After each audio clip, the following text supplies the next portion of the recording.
Hello and welcome to the New Balls Podcast. I'm your host Patrick McDonald. With me, co-host Sheldon Kaufman. Today we continue the NBA preseason show where we preview an hour-long episode for every team. Today we have the Clippers. So, any comments you have on the Clippers here, Sheldon, before we get this thing up and going? This is going to be a fun episode. I'm excited to hear what your take is on this team for sure. Um, Yeah, they yeah, had let's get right into it. Oh, it sorry. seemed like honestly a complicated season this past season. In December, I want to say, is when they got the Harden trade done. Following the Harden trade, they kind of really had a stretch where they looked like one of the better teams in basketball. They struggled first initially with Harden to get things figured out, and then they had a stretch where they looked unstoppable, and then they had a really bad stretch towards the end of the season. Overall, though, 51-31, they limped to the finish line, but still finished fourth in the West. 49-33 expected record, pretty much in line with what they actually did. Uh, 25-16 at home, 26-15 on the road, 36-17 pre-All-Star break, and then 15-14 post-All-Star break. So you can tell they were a little bit better before the All-Star break than after. I think the quote was from Paul George is that they had no identity. It kind of felt like that towards the end of the season. 21-9 versus the Eastern Conference, 30-22 versus the Western Conference. In clutch games, they were 22-18, and then in other games, they were 29-13. Any record-related comments that we have here on the Clippers? It was certainly an interesting season for them. We saw a lot of their guys not be healthy, namely Kawhi Leonard, for long stretches of time. Obviously, the James Harden trade was like huge around the league and completely changed their offense. And a lot of the guys that played around James Harden as well. It was unfortunate that they didn't really get to do anything in the playoffs. They ran into a tough Mavericks team who we've talked about before on the podcast. Um, so unfortunate in that aspect, but still a good year, I believe. I think they were, like you said, there were stretches where they looked like the most unstoppable team in basketball. Um, yeah, so really good season. Just unfortunate what happened in the playoffs is how I'd probably sum it up. Yeah. You had mentioned it. It was a very interesting season. I do want to have a little bit of pushback. This was actually one of the healthier Clipper seasons Oh, in a multiple. while. Um, Kawhi Leonard this season played 68 games. The 3 prior years was 57, 52, 52. So pretty good Kawhi Leonard health this year. And then Paul George, 74 games. That's actually a lot, even for Paul George, or even if it's not just Paul George. Previous 3 seasons, 54, 31, and 56. So it was actually a relatively healthy season for them this season. A lot of that having to do with the addition of James Harden. I think it kind of just let James Harden do a lot of the ball handling stuff that they previously didn't have to do, or that Paul George and Kawhi previously had to do. It really helped those guys stay healthy, I think. Um, you ready to go forward to the stats? So overall, they were plus 3.4 net rating, seventh in the NBA. So they looked like a very high-end contender last season. The general rule of thumb, obviously, being top 10 offense, top 10 defense. They were 117.9 offensive rating, which was fourth, so that checks out, and a 114.6 defensive rating, which was 16th. The defensive side of the floor was a little bit of a step back for them. It held them back a little bit last season. Was the key thing. Talking about their offense itself, 16th in transition offense. It's about average. They have a lot of very good players, but they were a little bit older of a team, especially with some of their star players. They're not going to give it 100% in the transition. However, in the half court, they had their shit together. Um, eighth in pick and roll ball handler efficiency, 20th frequency, 76th percentile. This is the type of stuff that you do like to see here. Like they ran not a ton of pick and rolls, but when they ran them, they were very good at running them. 10th in roll efficiency with 19th frequency, 69th percentile. It's very nice and very solid. Um, these are very efficient looks. Again, not too many of them, which you wouldn't really expect from a James Harden-led offense, but they were running some pretty good offense out of the pick and roll, getting good efficiency out of it. sixth in post efficiency. A lot of this sneakily is coming from Paul George and Kawhi Leonard, primarily Kawhi Leonard.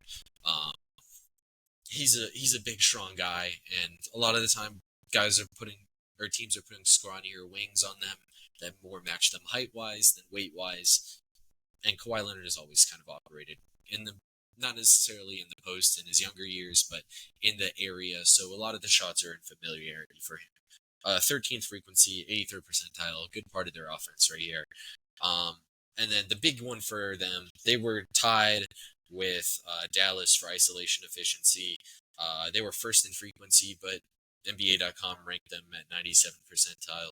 Either way, the first or second best isolation team here in the NBA last season. Highest frequency, second highest efficiency.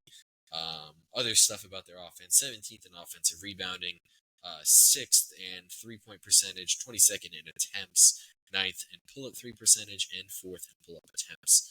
Any comments about their offense before we move forward to their defense? I think you pretty much touched on it. A lot of it ran through Harden.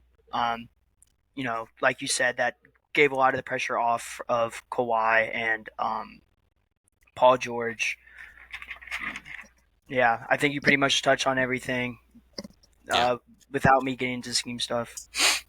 Yeah, and then unlike the usual James Harden teams, pick and roll frequency goes down because there's other scoring options on these teams.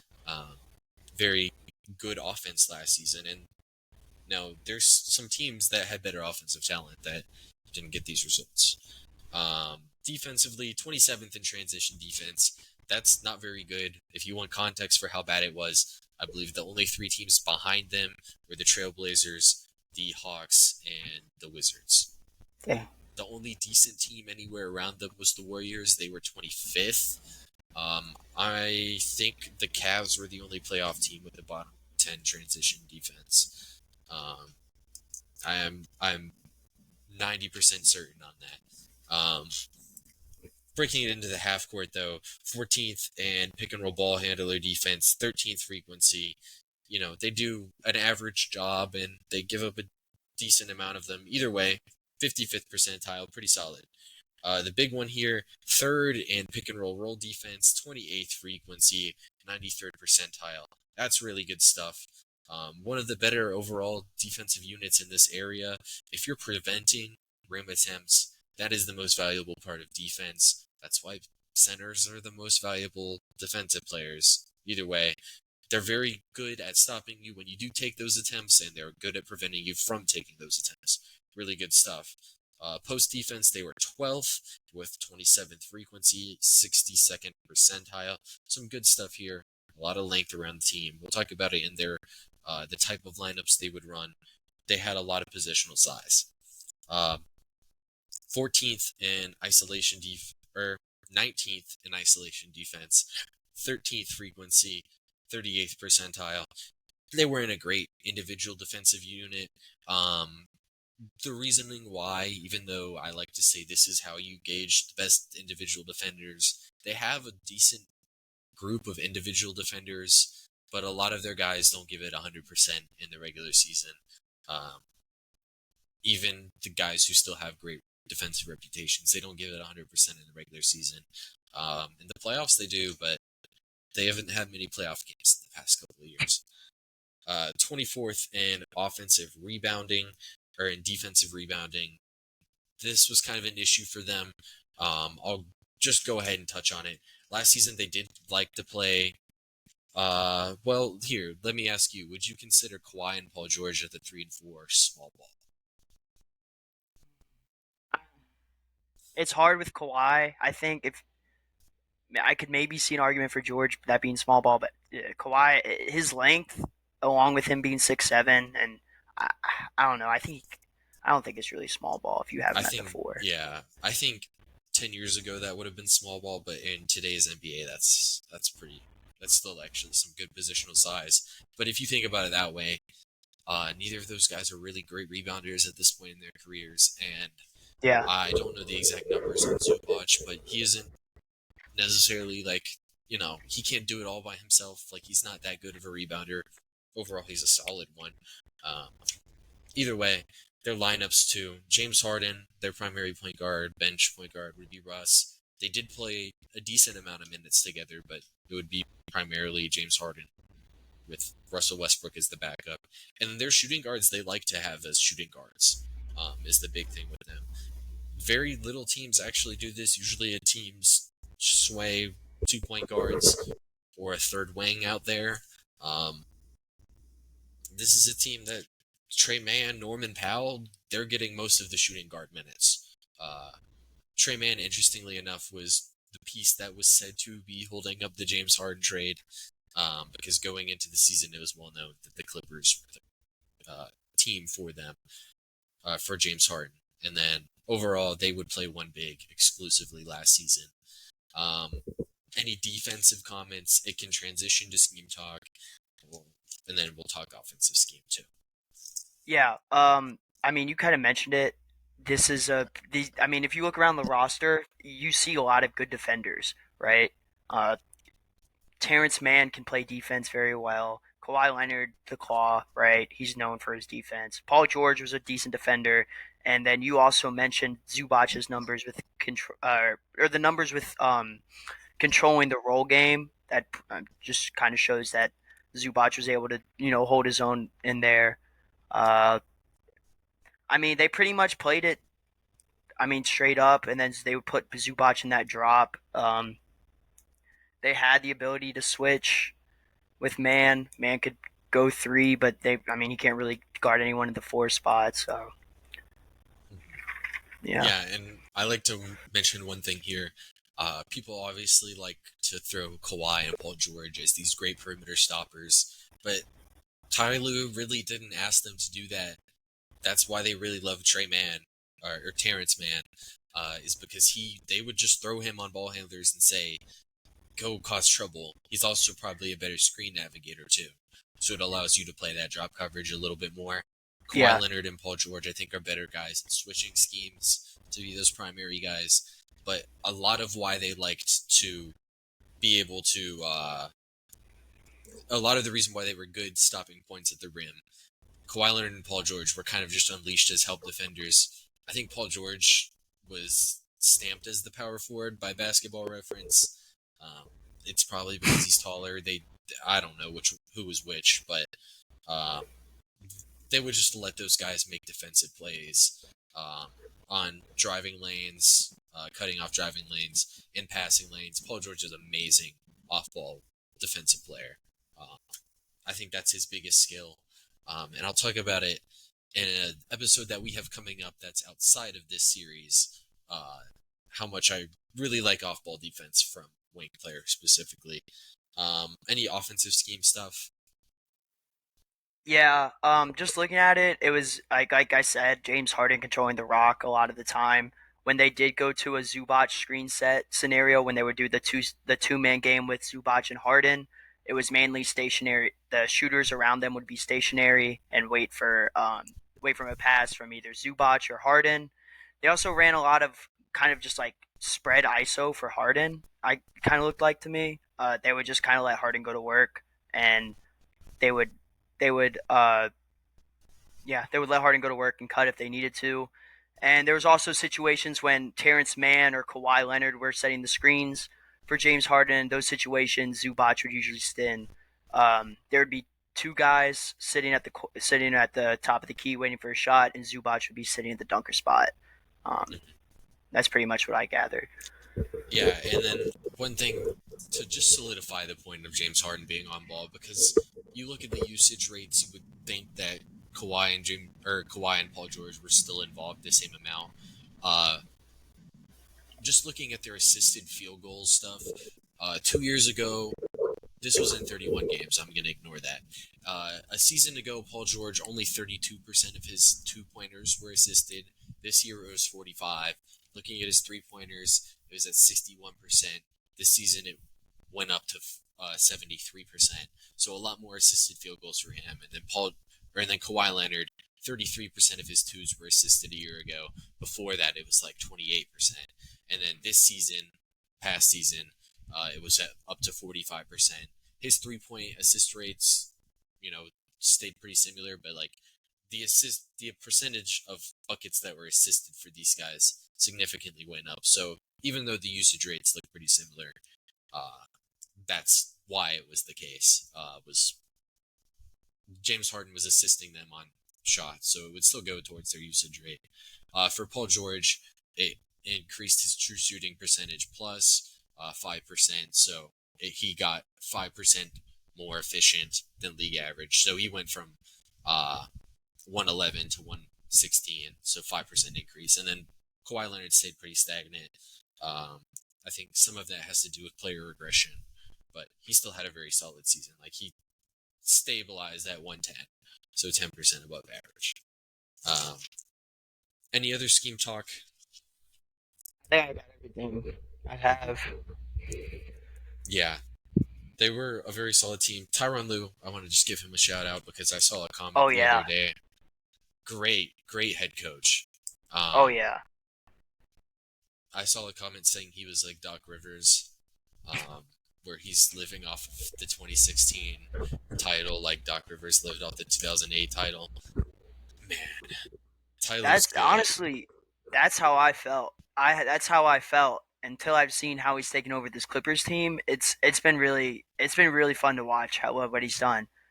I was one of the guys that thought that he was only good because of LeBron, but he's proven me and a lot of people wrong. I think that was the consensus before he went to Los Angeles. Yeah. I think it maybe started in 2019 when people started. That might have still been a Doc Rivers team. That was still a Doc Rivers team. So yeah, even the bubble lead that they blew, I think, was Doc Rivers. Ty Lue took over in the 21 season, I believe. So, can you fact check that real quick? Yeah, I got you.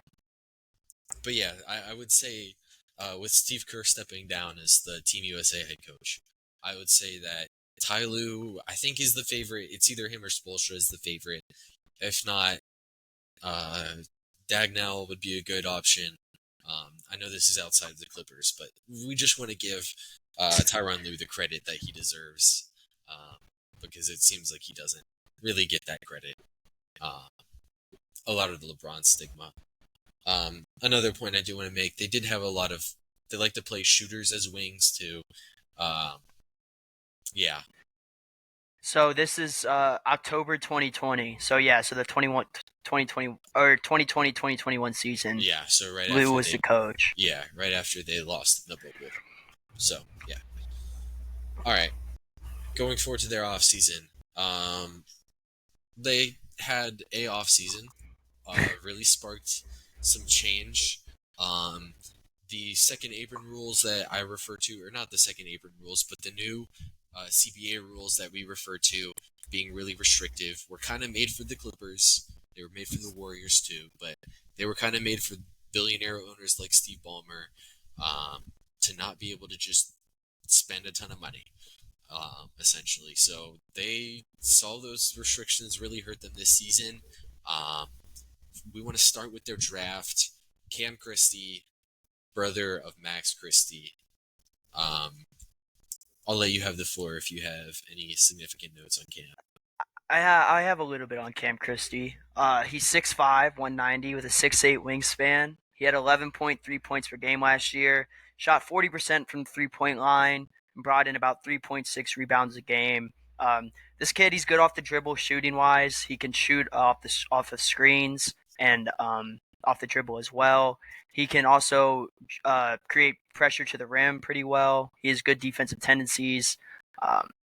He's very raw, I will say. He hasn't really shown any ability to be consistent throughout a whole season. He's very young, and he still lacks some size. So very raw offensively, but I think his defensive stuff's already there, and if they can, mold it a little bit, he'll become a really good three-point shooter. Because, like I said, 39% last year from behind the arc. So, and very similar player to his brother. I wasn't too deep on the draft when Max Christie was a prospect. I knew who he was, but I wasn't too deep on the draft. But this is what I expected Max Christie to look like as a prospect with his brother. very interesting player. At the very least, like, he can shoot. That might play you into a rotation spot in the NBA. And he doesn't look like a liability on defense. He might have a little bit of strength concerns, but he tries out there. So I feel like he should be. Right away, I believe he's a G League player. I don't know if they have him on a guaranteed roster. Yeah, so they don't have him. Do they? This is 25-26. So they might not have him for that season. Yeah, so he's signed to a 1-year rookie contract, so they at least have some faith in him to be a good player. I imagine he'll get some G League time this season, just to at least give him some more scoring reps, even if they're not on-ball reps, because I'm not really sure that's his game. Even if it does seem a little bit better of his game than his brother's. A solid player. This is about what you're going to get out of a second-round pick, especially a mid to late one. Off-season additions and subtractions is our next step here.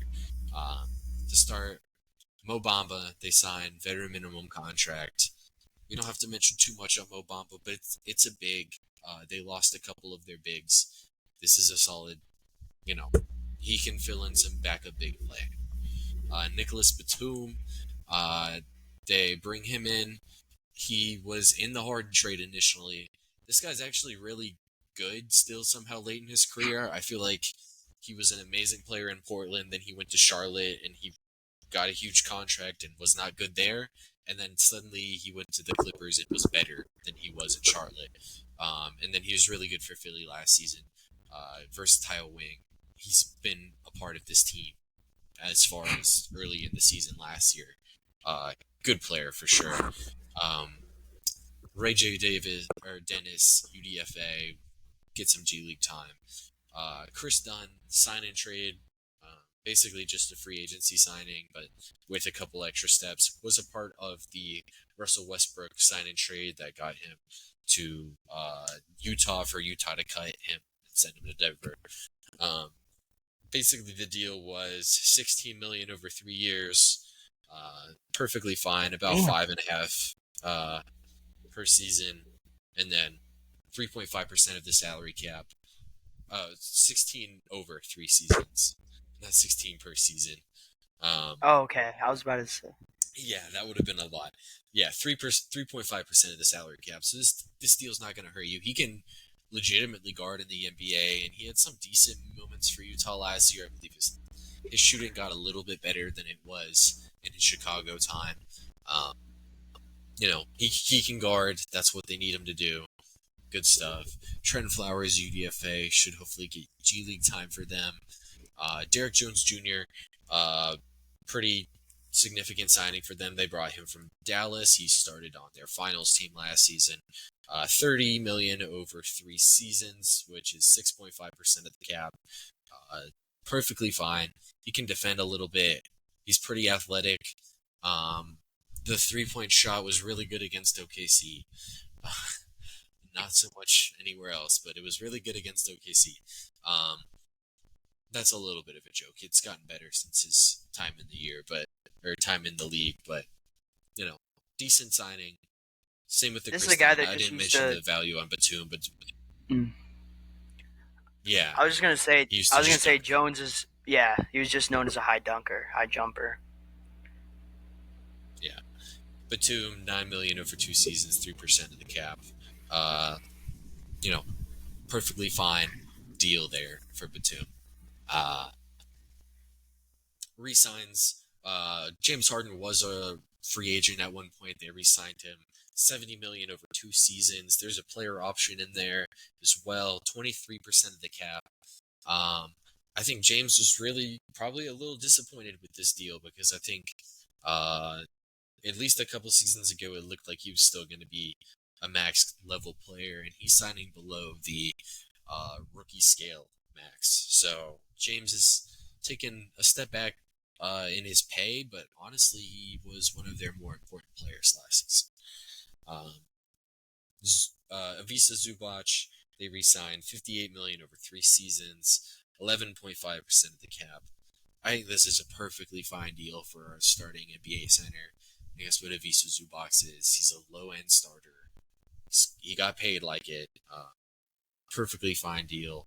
Do you have anything on those additions or those resignings?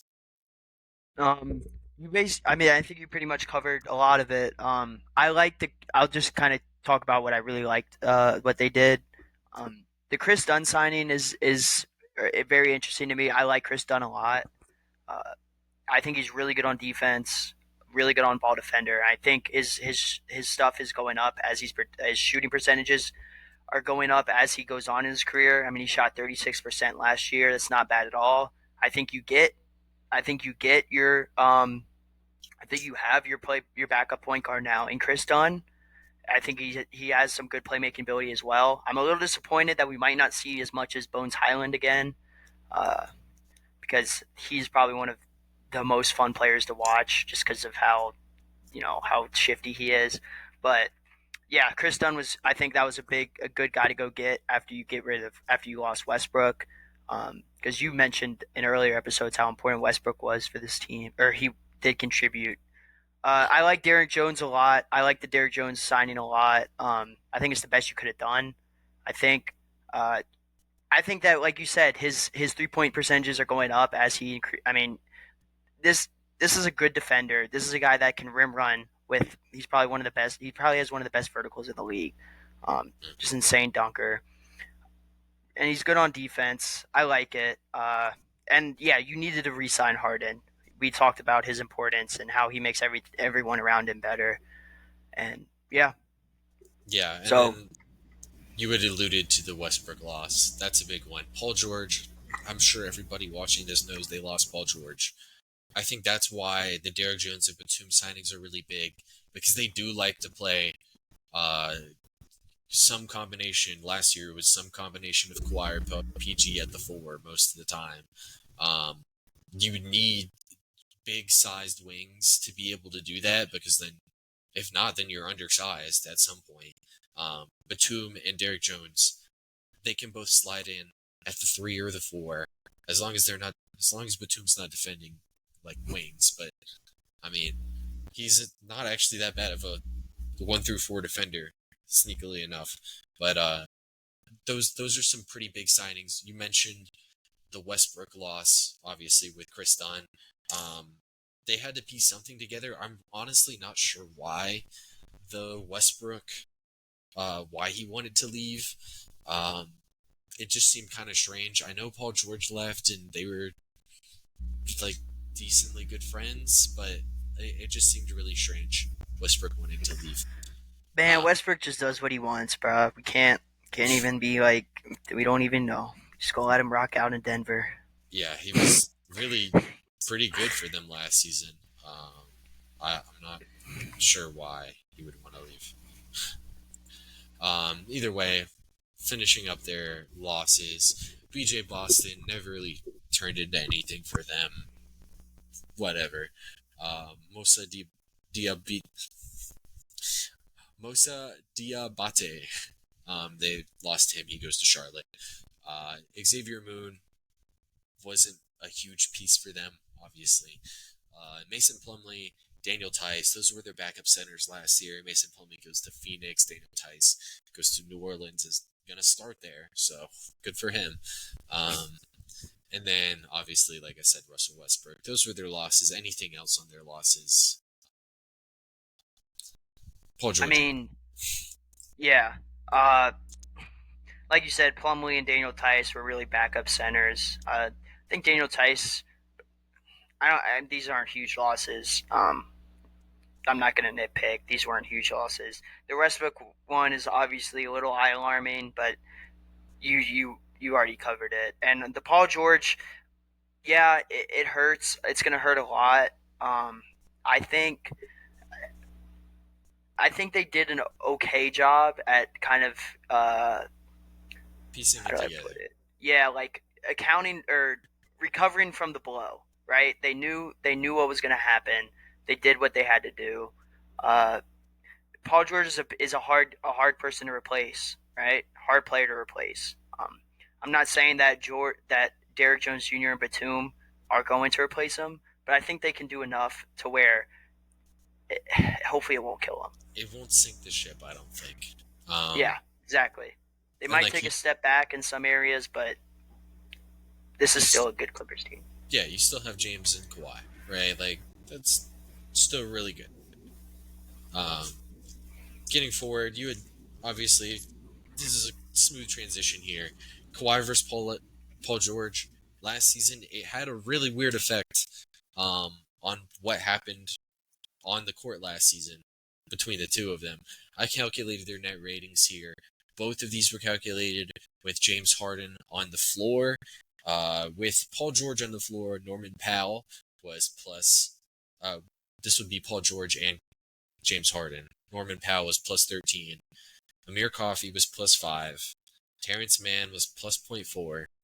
Zubac was minus 1. Russell Westbrook was plus 5. And then Daniel Tice was plus 25. So they were all pretty solid with Paul George on the floor. Interesting one there, Zubac.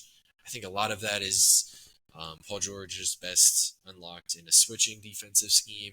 Zubac is best unlocked in a drop defensive scheme. Either way, their role players worked pretty well with Paul George. Interesting stuff with Kawhi Leonard, minus 2.5 with Norman Powell on the floor. With Amir Coffey on plus 4.3. With Terrence Mann, right? Yeah, Terrence Mann, not Trey Mann. Yeah, Terrence. With Terrence Mann, minus 4.8 with Kawhi Leonard and Paul George, or James Harden. Visa Zubac, 0.7. So pretty solid. Westbrook, 0.4. And then Daniel Tice, minus 2.8. This is also very interesting. I think a lot of this has to do with really not so much what they are as a player, but what the fit was for the team. Yeah. Paul George definitely still, like, at this point in their careers, I think Paul George gives you a little more defensively than Kawhi, which sounds crazy because at his peak, Kawhi might be the best individual defender, like guarding defender that there has ever been. But at this point in their careers, like, Paul George is a much better help defender. All the stuff points to Kawhi being the better individual player. Last season, if you look at their other stuff that helps them connect with role players, Paul George and Kawhi had the same assist rate at 16 to 17% between the two of them. Paul George's turnover rate was 10% versus Kawhi's being 8%, right? Like, Kawhi was a tad bit better of a playmaker. And he had a higher true shooting percentage last season. Or, hold up, that might not actually be true. 63%. No, he did have a higher true shooting percentage last season. Overall, like, it just seems like the style of play just didn't fit with Kawhi as well as it did with Paul George. I think a lot of that has to do with in a switching scheme. If these guys are going to be off ball because they're not guarding on ball because they can't chase as well around the screen, Paul George gives you more defensively off ball. That's the big thing that I could come to. And then you look offensively, it's a little bit weirder of a fit because Kawhi's more of a post-up guy. Norman Powell's a sneaky, like, drives to the rim a lot guy, so you want the better shooter in Paul George on the floor. Zubac didn't really play good with either of them. Terrence Mann didn't really play good with either of them. I think that has to do with their scheme dropping. Like, they want to drop. And then, Tice was somehow amazing with Paul George. It was the lowest sample that I did pull because relevant samples is an important thing here. Anything that you make out of this little bit of data that I pulled? I mean, it's sounding like obviously Paul George helped the other people and players on the court better. I think it's Kawhi's getting hurt by the scheme is what it's sounding like to me. And his game doesn't really fit the scheme and helping people out, helping the other players out. Would that be accurate in what I'm saying? Yeah, like I feel like Paul George is a better fit if they're going to play a heavy drop, and if they're taking the ball out of these guys' hands with James Harden as their primary ISO guy, you want the guy who's the better off-ball player, which Yeah, is Paul George. yeah. Kawhi Leonard's still probably the better individual creator at this point in their careers, but um, yeah, if they're going to be primarily off-ball, Paul George is just the a significantly better shooter. Um, Interesting numbers that it did win a poll though. James Harden last season plus 6.2 on the court, really good stuff. With Westbrook on the floor, it was minus 0.08. So that's a 6 point swing with James Harden versus not in general versus when Westbrook's on the floor with him. That was in 611 minutes. That's a good bit of time. 100. The real difference there, the offense is about the same. It's just the defense is so bad. I think Chris Dunn, if they're going to play two guards together, um, Chris Dunn um, is a much better fit to play with James Harden than Russell Westbrook was. Playing without is a little bit of a different, that's a little bit different because you probably want Westbrook's ability to get to the rim versus Chris Dunn not really being able to get the rim or create any shots by himself. And then Westbrook in general was a plus 2.9 net rating. So there's just a clashing of schemes uh, playing these guys together. So I think the Westbrook loss was pretty good. And what I think they're going to do is when James Harden's off the floor, I think they're going to let Kawhi Leonard at least initiate more offense, is what I'm assuming, versus Westbrook doing it last year. Right, so given that Kawhi probably will take more individual responsibility, a lot of this roster seemed to not work with Kawhi Leonard. So what do we think the lineups would look like when Leonard's supposedly going to be the guy creating stuff for them on offense next season? So ideally, what do you think the bench lineups look like when it's Kawhi Leonard? It doesn't really matter at center, but what do you think the other guards around him, guards and bigs, look Uh, like? yeah. Let's go. I'm just gonna throw out for guard. I'll say Amir Coffey. I think Amir Coffey can shoot the ball really well. Last year he shot it 38%. And he's also I think he's a pretty good defender. He's versatile. Yeah, So he he's like gives you that. 6'7". He gives you yeah. He gives you that. He gives you the shot. He gives you the shooting ability. Um, that like Kawhi goes in, kicks it out to Amir Coffey. Coffey can knock that down. I think again you go Batum. I think you can throw Batum in there at the wing. Batum's known as a 3 point shooter, really good catch and shoot 3 point shooter. Especially at this point in his career, he shot 39.5% last year from the 3 point line. I think that gives you a nice option at wing. Um, and then I think so. Who do we have so far? We have Kawhi, who does Batum, and Coffee. Yeah, So and for then my there's a last one, center. Yeah, yeah, I'd say Mo Bamba's the center. yeah, I think you. I think I think I would go Norman Powell. I think Norman Powell can still shoot. He shot 43% last year. I don't know on how many attempts per game, but I think Norman Powell has been known as a pretty good shooter throughout his career.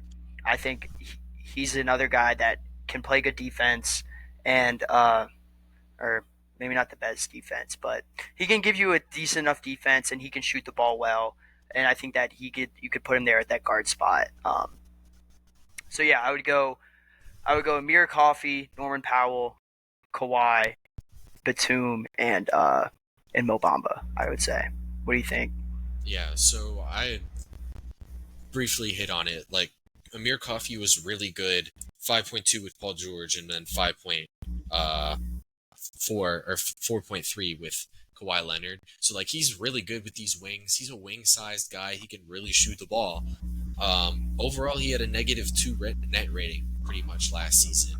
A lot of that was in time with Trey Mann. Last season, Amir Coffey's defensive rating was close to like 120 in total if you take Trey Mann off the floor.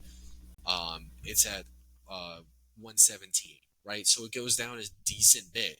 Um, and the offense does get a little bit better. If you put that on the floor with Kawhi Leonard, it's plus 3.8 with a 115 defensive rating, right?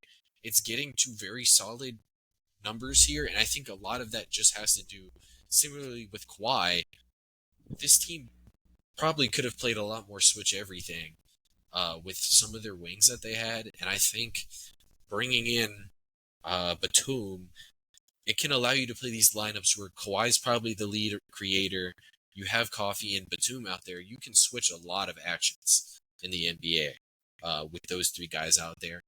Maybe for them, I don't really like the Mo Bamba center thing. Maybe they could find some way to get a more switchable, maybe a power What about forward. PJ Tucker? They I also have I PJ Tucker on. I mean, PJ Tucker's not, I but had like seen him, but like I thought about saying it for a second, but then I was like, it's PJ Tucker. yeah. I mean, I think though that if you want a switchable guy that can play center off the bench, I I mean, who else do guess you go to? I Who do you? guess Who else would you go to? on this roster, it's PJ Tucker, right? Exactly. I think They literally have no one else I that think could switch like that. I think they're a switchable center away from really being able to play. Uh, really great when Kawhi Leonard's the lead guy. If you want to talk about in general, I think Kawhi will end up being fine in a drop scheme. It's just I'm not, it's gonna need Crazy to, about it. yeah, it's gonna have to be in the playoffs, right, for him to really give a shit about off ball defense. Yeah. Um, Overall, they kind of have two different teams here. The team with Terrence Mann and Zubac, the team with Kawhi Leonard and Wings, right? I think those are two separate teams. Weighing these things, what do we think their starting lineup is going to be next season? Weighing all that information I just took in and everything that I've been researching, I'm gonna go James Harden point guard, Terrence Mann at shooting guard, mm, either Kawhi, probably either Kawhi or DJJ at small forward, or Kawhi, Derrick Jones, and Zubac. Those are my five. Uh, Three through yeah, five. Yeah. I want those to are my. pull up. That's my 1 through 5. Yeah, but 3 through 5, yeah, Kawhi, DJJ, and Zubac. I want to pull up one thing here. Because I'm okay. Or maybe Coffee for Man after you said that about Kawhi, but I still like Coffee coming off the bench and Terrence Mann starting. All right. So here's what I kind of like here. We had mentioned obviously they're going to have two different. Ideally, they're going to have two different types of teams here. Um, I kind of like Norman Powell starting still out of nowhere for them. Typically, I don't like putting these high volume six men into the starting lineup, but I think with Paul George coming out the lineup, they might actually like need that secondary scoring out there, especially because they're already going to have Terrence Mann out there who's a little limited offensively. Last season, in 277 minutes, Harden, Terrence Mann, and Norman Powell plus 3.8. Um, if you think about that in the context of their lineups last year, they always played a true center. So most of those minutes are going to be coming with either Plumlee, Zubac, or Tice, which are all pretty similar types of centers. So I think if you start Harden, Mann, and Norman Powell with Zubac, you should still have a solid team. And then obviously Kawhi Leonard should slip right in there at the four. Um, that's how I. So, so are you going? So you're going Powell over Derrick Jones? Yeah, I'm going Powell over Derrick Jones, which doesn't feel like a take I would normally have because it feels like a points per game take. Um, but I feel like that might be what's best for them to do because then it allows you to have as many wings on the bench for when you want to take uh, for when you want to give hard or for when you bench Zubats. It gives you as many wings on the bench as possible.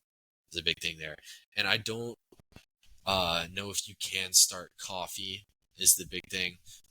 Yeah, I don't. I like Coffee on the bench. I wouldn't start him. But as I'm saying this, I do still like Derrick Jones starting for them, and I think if they do that, um, that should work fine because he basically guarded point guards all year last year. Um, so I don't know. I just don't know how I feel about him chasing over screens. I think Powell would do it basically just as good and would be a better offensive fit.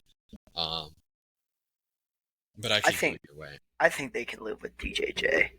I think they could too. I think either way it I would be think a really solid starting yeah. five. No, I see where you're coming from. Yeah, I got it. I got you. And then bench players, we've kind of hinted that we're trying to at least limit the Mo Bamba minutes. But he's going to be our backup for sure. He's their only of two centers on roster. Uh, how much do I you mean, I think they think will? all right. So Pat, I think that it's hard because I don't know how many minutes Zubac can give you. But I mean, it'd be nice to see him play 30 to 35, maybe. He played 26 minutes per game last year. He's played close to 30 before. Mo Bamba is not an impact. He's not going to impact the game. I don't think. I'd rather have. I think there's way better backup centers than Mo Bamba. I think honestly, Mo Bamba is more of a kind of like a three center. Uh, but yeah, it's going to be tough. I think you shoot for Zubac at close to 30 minutes per game, up near that 28 to 30 mark. Yeah, you mentioned the 26 too. Like this was a pretty deep center room last year. Um, like Plumlee, I think was a like Plumlee and Tice. I think are both like if those are your second big, you're pretty fine with that. So they had a decent sized center room last year. This year it's obviously a lot thinner. I think Tice and Plumlee are both probably a tick better than Mo Bamba. Um, you mentioned the rim protection. I think um, Man, Bamba's he's just tall. he's That I tall. mean, like He'll get his shots. He'll get his fouls in too. At the very least, he gives you a big guy out there. I'm interested in what they do. They need a switchable center. They need, or just a better backup one for them to play more drop the whole game. Um, bench players for them. Uh, Starting at the wings, I think we can just go ahead and slot Amir Coffey and Norman Powell. yep, With yep. Norman, yeah, with Norman Powell, he kind of gives you a lot of point guard type stuff, even though he averaged 1 assist last year. He gives you a lot of ability to attack creations. He's not really good at generating creations, which is why I really like him in the starting lineup with Zubac, because he's a very solid center or screener. Um, Either way, Powell and Coffee, I think we can slot in. Um, Interested what they do at point guard. I think Dunn is really interesting as a defender and a decent passer. If they really need the advantage creation, I think Highland might be the guy for them. And then they have Batum as well. So I think between those six guys, including Mo Bamba, I think that's a very solid bench. Uh, what do you think they will play more of between Dunn and Island. yeah, Bones Highland? I feel like Dunn's just proven himself more in the NBA, and like Bo Highlands has the highlights, but those are all in blowouts or like. Has there been a year where Highland's a consistent backup player? He's usually like the three option, like three guard option, on a roster. I, I love Bones Highland. Yeah, he's a one of my. I mean, he's a fan favorite He's in the fun. NBA. Yeah, he's really fun. But I think Chris Dunn does give you more defensively. He's more proven, and yeah, I'll have. I'm gonna stick. I think Chris Dunn gets more minutes, but I think, man, I love Bones Highland. It sucks, but I think Chris Dunn's gonna get more minutes this year. Yeah. So I'll give you this. Chris Dunn, I think the reason they like him is because he's a good, tenacious on-ball defender. He can chase over screens, right? That's really good in drop coverage if your bigs are in drop. Last season overall, Bones had a negative 8.4 net. With Kawhi Leonard, it was a plus 12.9, right? That's kind of a sign that maybe this guy needs to play in a scheme with more wings, that he can be hidden by switches, because it's a lot easier to hide guys, specifically bad, tiny defenders, if you could just switch them, or if you can switch around them. It makes it a lot easier to hide these guys. So I think in some lineups they're going to want to go to Bones Highland, especially those where James Harden's not on the floor. But there's going to be some lineups too where Dunn's definitely the guy. I think it'll be very need dependent, even though I definitely think by far Chris Dunn's proven way more in the NBA, even though he was out the league a season ago. But like still, generally they're going to be plug and play. Either way, solid depth here. I think sneakily you wouldn't think this was a solid team, but I think they're 10.5 deep here, depending on what they can do with Bones Island, and what they can do with their bench creation. Either way, pretty solid Clippers team. I want to hear this. Let's get it out the way, because I think the answer is clearly they got worse. Do you think they got better or worse, or stayed the same? I was gonna say I think they got worse. Yeah, but this is still a sneakily deep team for sure. But yeah, they got worse. Typically, we don't even say like teams get worse. Like realistically, we've gotten a good bit of these predictions wrong because we have not said enough teams have gotten worse. Right? This is the 27th episode. I don't know how many teams we've said have gotten worse, but we have not said enough.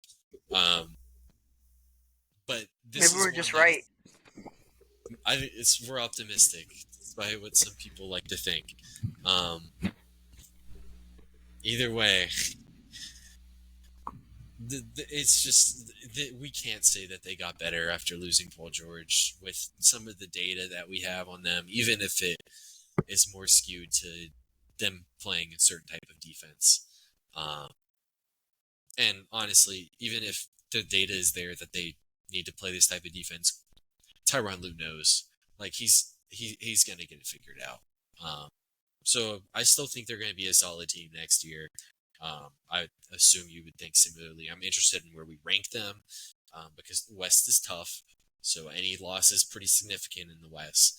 But overall, we both kind of they got worse, but it's like they lost the biggest player that moved in the offseason. So you're going to get worse. Next, offensive MVP, defensive MVP, X factor for them. I want to start offensive MVP. It's James Harden. And it feels weird to say because it's still James Harden somehow. I'm interested in what you have. Yeah, so I was thinking about this, right? But I'm glad you kind of swayed my decision because I want this other guy to be a different category. But I'm gonna go James Harden as well, just because we mentioned it. The whole offense pretty much starts through him. He's bringing up the ball, he's initiating stuff, and he's still putting up great numbers, even this far into his career. And something about him is really interesting. He definitely, for a good reason, got the ball hog narrative because of all the stuff he would do in Houston so much. Like, it was all him.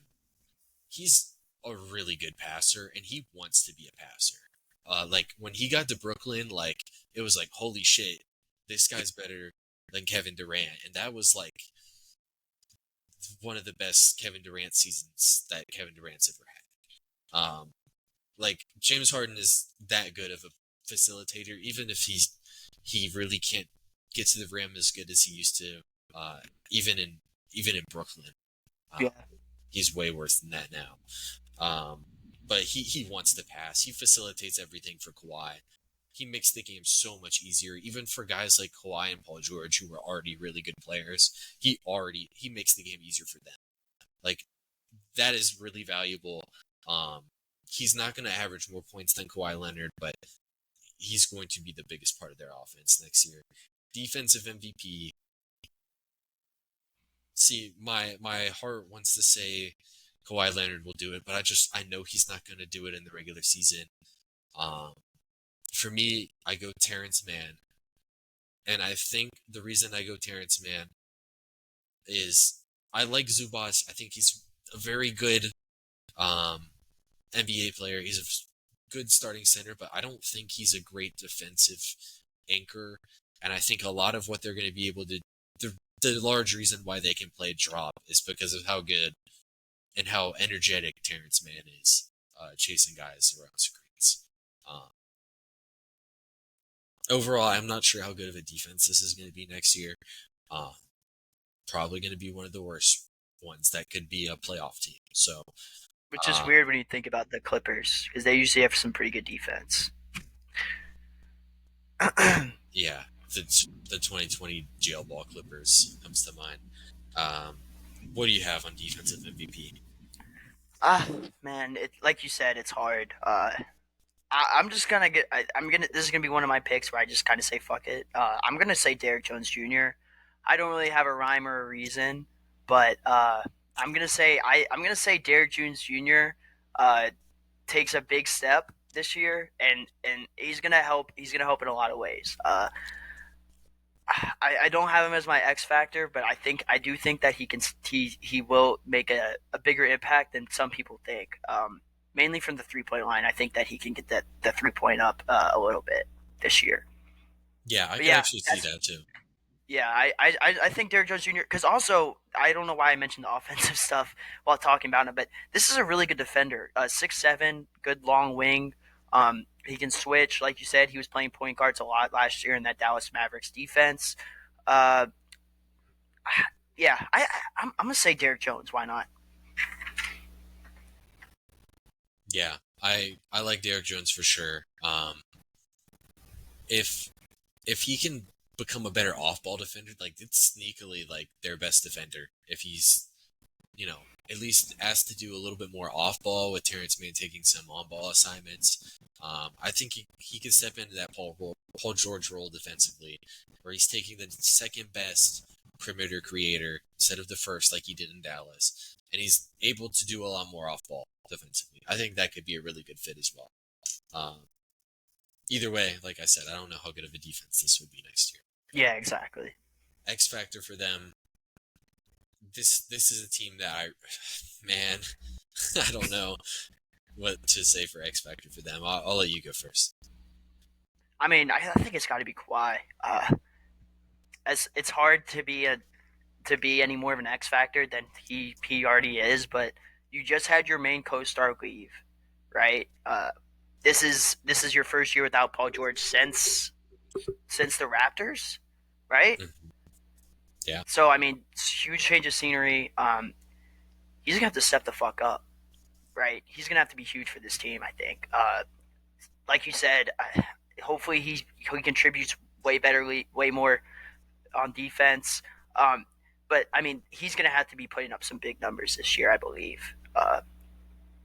Especially with rebounds and even playmaking, because like we were talking about a little bit, he's gonna be in scenarios where he's gonna be having the ball and playmaking with those wings.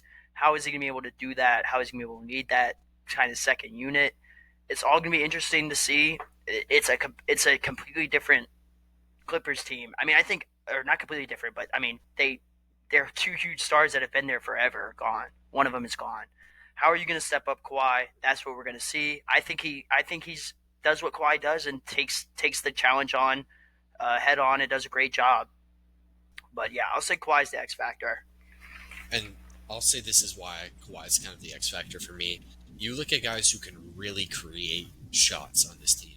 It is at this point just him and James Harden. Norman Powell, great scorer, right? He needs like a good screen to create an advantage. Once he gets that advantage, he's pretty damn good once he has it, but he's not an advantage creator. Bones Highland is an X factor, not an X factor for this team, but he could swing this team a lot because he can legitimately dribble the ball in the NBA, and like his scoring efficiency sucks. A lot of his playmaking decisions have sucked in his career, but like if that's something that you're kind of relying on to create offense, that says a lot about what is going to be asked of Kawhi this past season, this upcoming season. Last year, Kawhi averaged 23 points per game, kind of the lowest in a long time for him. I don't think you're going to be able to do that on this upcoming season. I don't think that he's going to be able to only average 23 points per game. I think they're going to need 25, 28 range. Yeah, they're going to need All-NBA scoring numbers out of him for their offense to be good enough for next year. 100% agree with everything that you just said. Like, I don't know. They lost a lot. They tried their best to gain a lot. We'll see how it ends up going. Thin margins. I think that's what I said for Denver Nuggets. They're operating on thin margins. They kind of are too here. They're banking on, and we didn't even mention Kawhi's health, right? We entirely kept it to on the floor. You said he's back health wise. 70 games last season. Hey man, damn near. That's if you're getting that. You alluded to it. Yeah, right. if you can get 100%. All NBA quality Kawhi for the whole season. Yeah. All right. Any other comments on this team before we wrap this one up? It's going to be very interesting. Yeah, I can't wait for the season to start for this team. And I feel like this is a team that we will know day one if they have it or not. Yeah, that'll do it for this episode. Next episode will be the Los Angeles Lakers. We're closing in on the end here for the NBA preseason show. Co-host Sean Kaufman, host Patrick McDonald, signing off until the next one.